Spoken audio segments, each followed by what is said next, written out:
this candidate garnering so much attention? There are a lot of reasons for it. Let's start with authenticity. He's authentic. I mean, he's just pretty much laying it out there. So he's authentic. He communicates well. He's a war veteran. He's from the Midwest.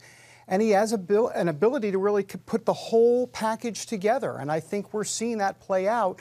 And I think he's going to be around for a while. It's still early, so how much staying power does Mayor Pete have? Well, he has passed the entrance exam. You know, it's kind of like the entrance exam to get into college. So he did well on the SAT. Now we find out if the midterm exam, how does that go? And the final exam comes later on in the process. So the questions get harder, the scrutiny gets tighter, the microscope gets larger. And I think when you put all of that together, that's when we'll really have a sense of whether or not he has the toughness for the fight.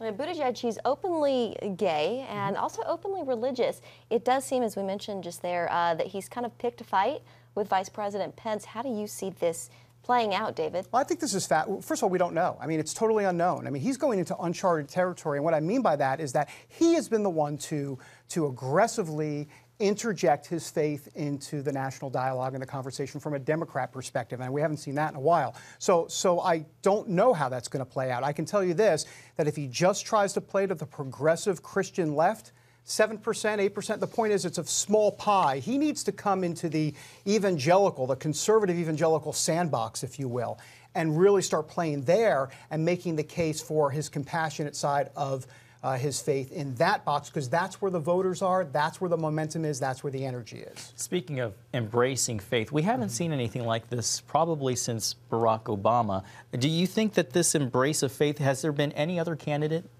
since Obama up to Buttigieg who's displayed this? Absolutely not. Obama, and remember back in the day, love your neighbor, right? It was all about compassion. Well, here comes Buttigieg doing the same thing, talking about compassion quite often. Hillary Clinton did not talk about her faith in 2016. It hurt her a lot, for sure, because you win elections on the margins. Pete Buttigieg is trying something different.